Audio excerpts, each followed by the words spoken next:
I'm shaking as I write this. I was released by the police less than 2 hours ago, and I am compelled to record the events of the past day and night as quickly and as accurately as possible. In some ways, I want to forget, but I know that I can't. I know that I shouldn't. For my own sanity, I must divulge what has happened. It is far too important. Should I ever allow myself to be swayed by the mechanical, rational nature of the world once again, these words should serve to remind me that what is unseen is both mysterious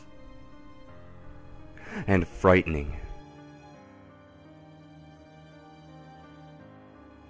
After Mary left, I knew that I had lost her forever, but rather than be consumed by depression and inaction, I was invigorated by one purpose, by one thought, by one idea that I knew I had to carry out. I had to destroy that thing, for I could not allow the chance that it may one day hurt my loved ones or desecrate the innocence of another child. I also knew that I faced death, but feeling that I had already lost everything, that was a small price to pay. It is said that revenge is a dish best served cold, but having waited my entire adult life to be rid of this thing, its memory, and the shadow that it had cast upon me, I met the proposition of killing this fiend, this corrupt and perverted force, with a smile on my face. That night it would be dead, even if I had to drag it to hell with me. Busying myself for the next few hours, I packed a bag and wrote a letter to Mary and my family, explaining what had happened, and that they weren't to blame. I phoned my mother and father, then my brother, just to hear their voices one last time. But I did not let on that I thought I may never speak to them again. My mother's intuition led her to ask if everything was all right. I smiled and told her that I loved her before reluctantly saying goodbye.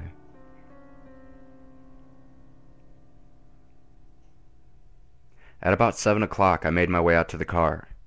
The sun had already set, and the street seemed eerily quiet, as if the scene of an unattended funeral. I sat in the driver's seat, leaving the door on the other side open, awaiting my most unwelcome passenger.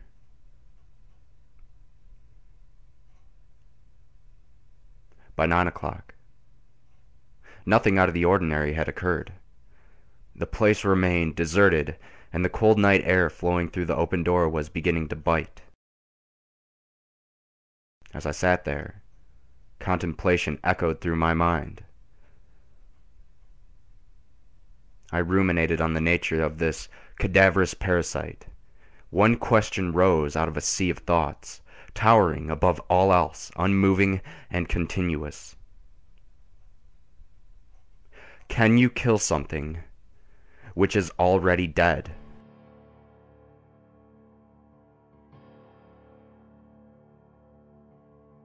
I did not know if this was a thing of the grave, or some unworldly specter which could be considered alive in some way.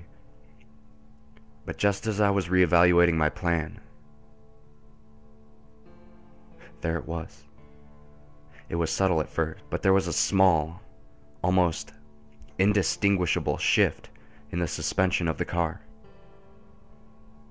Had it been any other circumstance, I would have put this down to a gusting of the wind pushing and pulling at the chassis. But I was all too familiar with that feeling from all those years ago. As the bunk bed would shift slightly, with that thing climbing into the bottom bed, I knew its foul calling card. The air grew denser as if contaminated by some nearby corpse. It was in the car with me. Unseen, yes, but there nonetheless.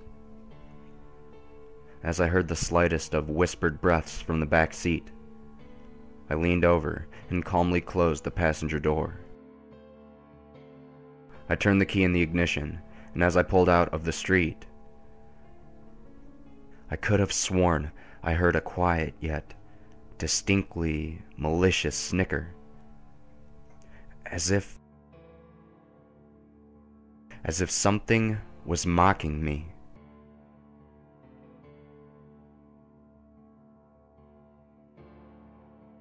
Did it know what I had planned for it? Our destination was not far, but the roaming hills through which our taken country road penetrated rose up and diminished with regularity, a stark reminder of the ominous isolation of night. Occasionally, on the way I would hear something from the back, but I refused to look for that thing in the dark. Patience. It would not be long before I would confront it. The irony hit me. I was worried about scaring off the same thing which had terrified and tortured me as a child. I had to be resilient, and drove so carefully and calmly through the countryside, swamped by darkness, hoping that my unearthly passenger would not suspect me.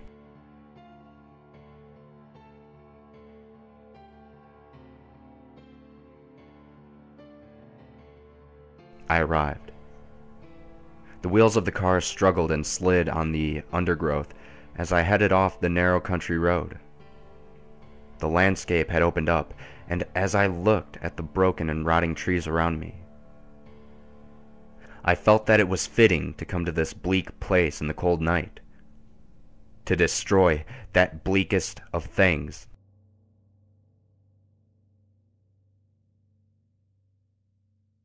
The land suddenly came to an abrupt end. A cliff, etched out from an old quarry, looking deep into the black waters of the lake below. The cliff edge was relatively flat, and had in fact at one time housed a road which had subsided into the lake decades earlier. The local kids would tell stories about the vengeful ghosts of those killed during the subsidence, but they were just stories. Or perhaps they weren't. In the past, I would have disregarded such tales, but who would believe mine if I told it to them now? I switched the engine off and parked several meters away from the cliff's edge, switching off any light and composing myself for what would come. I sat in the car for what seemed like a lifetime. The only company given to me was the occasional splash of water against the cliff below.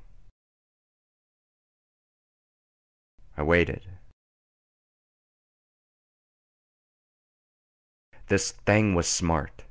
Of that there was no doubt. It had toyed with me, relishing the pain and torment it had caused as only something of its coldly frozen intellect could. For this reason, I knew it would suspect me, and perhaps even flee if I brought the car too close to the cliff's edge. I had to wait for it to attack, let it feed, let it revel and gorge itself upon me. Perhaps then it would not notice as I slowly plunged the car into that dark, icy water below. I was going to drown the bastard. I had appraised the potential consequences in my head, and reasoned that there would be a moment, a singular moment, where I would have a slim opportunity to escape from the car just before it reached the edge. Mary and I used to go there occasionally, a place to be together away from everything else, and it did not look entirely as stark during a summer's day. I therefore had the place in mind and knew it well. The drop was at least 30 feet to the depths below, and I did not want to be in the car as it hit the water, nor trapped inside with that abomination. I waited. Then I heard it. Slowly at first, and then increasing in rate and volume, a rasping, wheezing breath from behind. Strangely, it sounded more labored than before.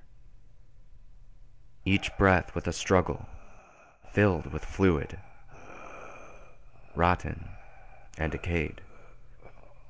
A shiver ran up my spine. A rank, foul smell began to fill the air. The breath drew closer from behind.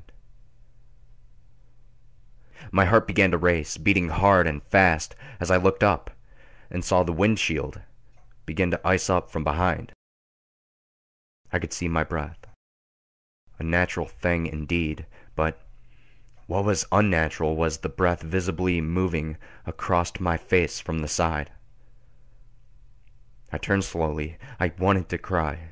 I wanted to leave, run into the night, but I had to stay. I could not allow it to escape.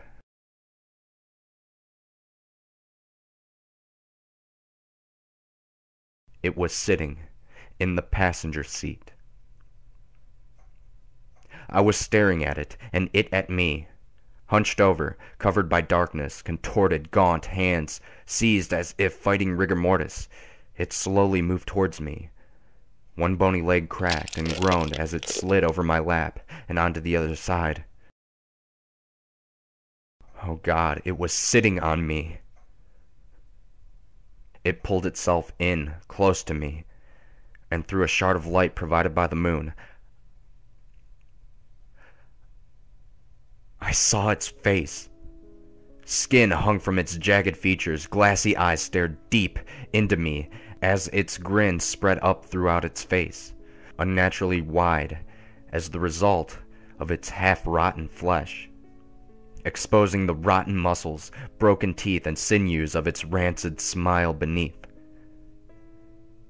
Pulling closer, it opened its mouth, revealing a wet and putrid tongue, which could be seen through part of its missing jaw. Wheezing, breathing heavily, a foul stench which stung my eyes and filled my mouth, elicited a response from me as I retched, my body attempting to expel its poisonous fumes. And as I did so, it stopped for a moment, and then cackled to itself. Happy, content, staring into its icy cold eyes, it gave the impression of an afflicted and increasingly weak old man.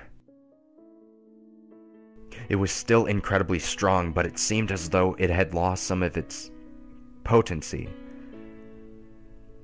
Perhaps leaving that elongated room had somehow affected it. Its long, protruding fingers caressed my face, and then, as a show of intent, it stuck one of them deep into my shoulder. I screamed as it bent and twisted inside of me. The rotting thing moved its finger to cause the maximum amount of damage and pain that it could. And as it did so, its other hand slid down against my body. It was touching me. It was time. With my free arm, I turned on the ignition, and though my shoulder was still pinned to the seat, I managed to fight through the pain, put the car into gear, and took off as fast as I could. The creature flailed and screamed. It attempted to climb over me to the back seat, but I held on with all of my strength. The thoughts of what it did to Mary was enough to fuel my rage. We raced towards the edge of the cliff, and I eyed the driver's door frantically. As we neared our icy plunge, I screamed in anger at its festering, rancid face and pushed it off of me. It scrambled into the back seat for dear life as I scrambled for mine by unlocking the car door. It was too late. The car careened over the cliff face, and before I knew it, we hit the dark water, splitting the black glass-like surface with a tremendous force. I should have died then, but an airbag took the brunt of my impact, although I still managed to scrape my head across the doorframe. Dazed, I looked around. The sound that I heard coming from that thing was malformed yet familiar. The squeal of some demonic child soon gave way to the anguish and rage of an ancient intelligence, which knew that it faced almost certain death. The water was frozen and poured in through the now twisted open car door with such force that it winded me. I gasped for air as my unwilling prey now did. It writhed and twisted as it looked for an exit. Spying the open door, it pulled itself through the water towards me. I curled up my fist and smashed it into that thing's face. Pieces of rotten flesh flaked off onto the impact as a dark black liquid oozed from the resulting wound. Again, it attempted to get past me, and I knew that to keep it in the car long enough to drown, that I would have to die with it. I felt numb as the frozen water slipped over my chin. My heart struggled against the cold, and with a sudden surge, I was submerged and had breathed my last. I held my breath, but only to compose and ready myself for an icy, suffocating death. I hoped that it would not be painful. My thoughts returned to Mary and my family. An all-consuming sense of sadness and despair overwhelmed me. But as I struggled with that thing, trying to get past me through the door, grabbing and flailing with its arms, I looked down and saw it. Its leg was trapped between the dashboard and the floor of the car by the impact of the fall, and although it could move, it could not leave. I turned immediately for the door. I could barely see but a foot in front of me in that black water, but there was enough moonlight to light my way. Just as I got to the door, that wretch grabbed a hold of me and pulled me back to it. It had given up all hope of escaping, but it wanted to drown me with it. We fought for what felt like an age in that cold, bitter grave as the car slowly sank deeper and deeper into that darkness.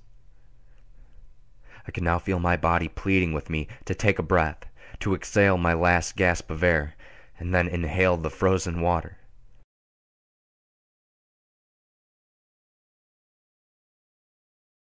I'm happy to say that I used my wits to get out of such a horrible fate. Orientating my body, I pushed my feet against the dashboard with enough force to at last escape its slippery grasp. I do not remember much else, bar the anguished and hate-filled scream that my tormentor let out as I left it to die at the bottom of that icy lake.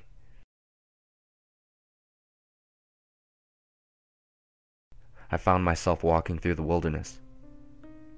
Cold, wet, but alive. The wound in my shoulder slowed me down, but I kept the bleeding at bay by applying pressure to it with my other hand. It took me 2 hours to walk home, and I am amazed that I did not collapse from exhaustion or hypothermia. When I saw the familiar sight of the street that I lived on, I was filled with a sense of accomplishment, a sense of pride and triumph. I had beaten that thing once and for all.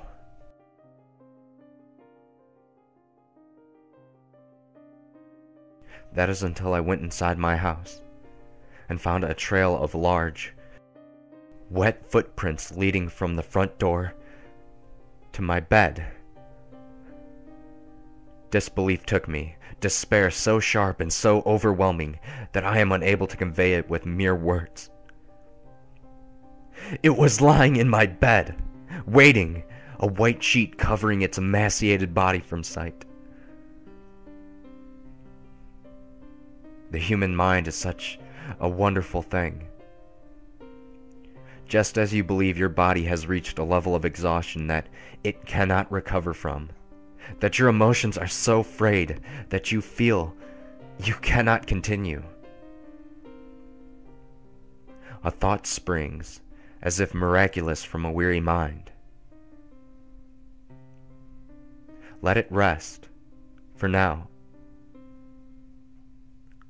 I quietly crept through the dark and picked up my wallet, which I had left on a small coffee table in the center of my living room. Leaving the door unlocked, I left to attend to a new plan and returned an hour later. With a moment's preparation, I slipped into the spare room. There, I lay in that unsullied bed, waiting. I was sure that this was the end game, that instead of toying with me, it would just come for the kill. How it had escaped that watery grave I did not know, but I would be damned if it would escape again. I could only hope that it would not sense me from the other room. I closed my eyes, pretending to be sound asleep. Time lumbered onwards, and as though I fought it, exhaustion finally took me, sending me into a deep slumber. I awoke with its hands around my neck. It coughed and sputtered on top of me, a rancid black liquid dropping on my face as it oozed from its facial wounds. I struggled, gasping for air and hoping that I had the strength in me to escape its grasp. But it was too strong and my hands could not grip it with any sense of conviction, as it seemed to be dripping wet from its plunge into the lake.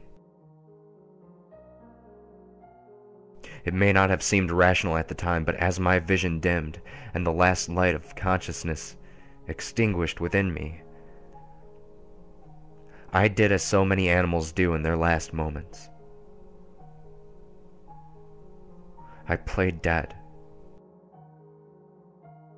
lying motionless, holding my breath. It shook me violently by the neck and then released me. I waited for a moment, my chance to destroy this thing. Its labored breathing relaxed slightly and seemed to stare at me almost quizzically. I waited still for a shift of weight, which might have let me throw it to the ground. Leaning down close to me, its wide, crumbling sneer puckered, gathering its putrid saliva in its mouth and in what was left of its cheeks. It then showed utter contempt for the living and the dead. It spat its festering fluid onto my face, the remnants dripping down onto me through a hole in its jaw. I wanted to scream, to do anything to remove such a vile smear on my skin. But I dared not move. The time was not right.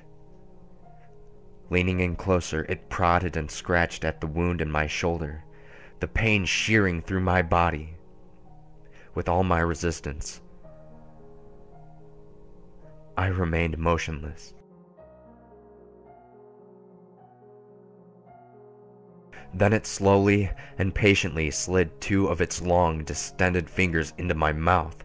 The taste was overwhelming, rancid, rotten, dead. The arthritic clicking of its knuckles shook my resolve. As it arched its back in glee, it suddenly pushed its fingers deep into my throat. I gagged, an instinctive reaction. Instead of being shocked, a garbled laugh emanated through its broken teeth. As it thrust its finger deeper into my mouth, I felt its cold, hard flesh scraping against the inside of my throat, pleading without words for it to stop. In our darkest of moments, we sometimes find our true strength. I rolled to my side using its weight against it, and finally managed to break free. I fell onto the floor, its long reach grasping at my feet. I kicked and screamed, and at last was free. It stared at me only for a moment. Rising on top of the bed, its brittle bones cracking under its own force, it now towered tall and gaunt, ready to pounce. Since I was a child, I had been a victim. It had terrorized me, taken my innocence, attacked Mary, and broken my life. I would not stand for it anymore. Sometimes the most dangerous prey is the one who can outthink you, the one that lulls you into a false sense of dominance or superiority, the one who has conquered any fear of you with a sense of anger and betrayal. It had fallen into my trap. One conceived by logic, reason, and an understanding of all the world through the eyes of a scientific mind. Fire cleanses all. As it groaned, shrieked, cracked, and contorted, readying itself to pounce, in one swift motion I removed the blanket from the floor, revealing a bucket filled with gasoline, which I had brought in that short time of preparation. I threw it as hard as I could, the liquid splashing all over that horror and the bed. It grinned at me, mocking my very existence, making light of my pain and the agony it had caused. From my pocket, I pulled out a lighter, lit it, and threw it onto that wretched thing. It writhed and screamed in agony, parts of its flesh crumbling away, searing into nothing in front of my very eyes. I felt almost sorry for it. Let it burn! The fire got out of hand. Thankfully, a neighbor heard the screams and saw the smoke, calling the fire department. I remember nothing of how I escaped. I spent several hours in the hospital being treated for light smoke inhalation and painful burns to my hands. It still hurts as I type, but as with many superficial wounds, they will heal.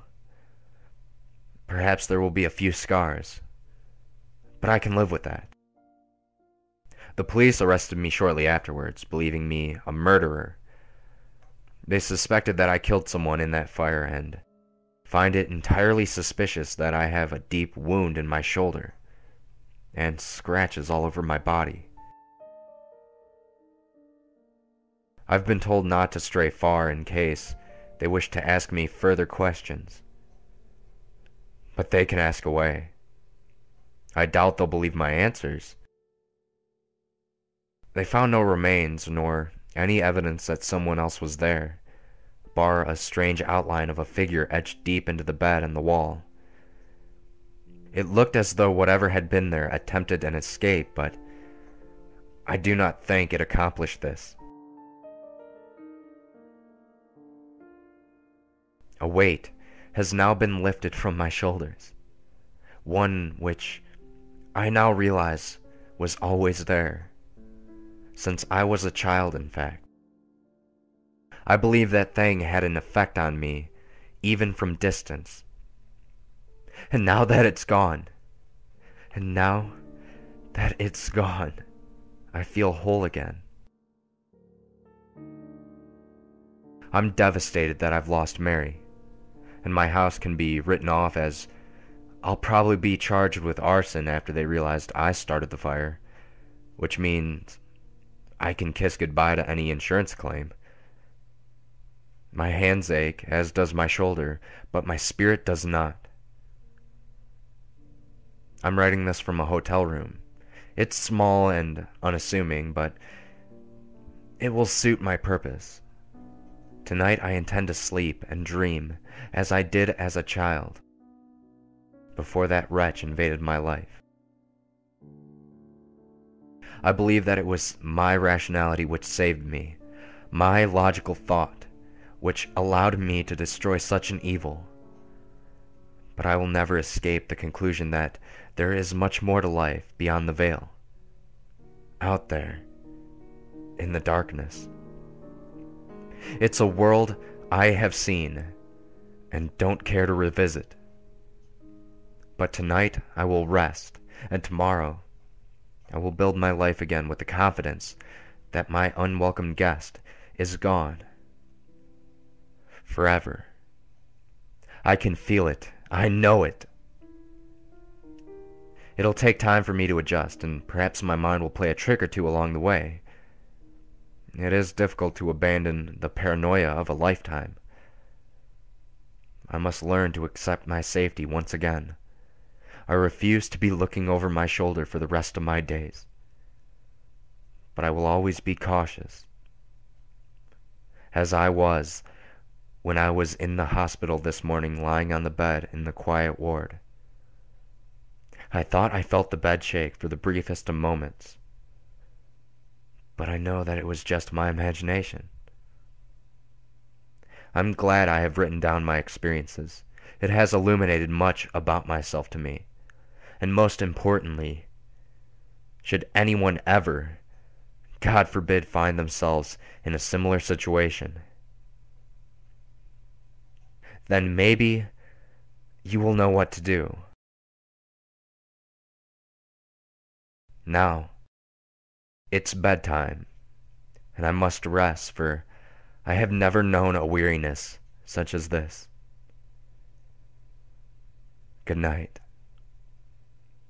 and sleep tight.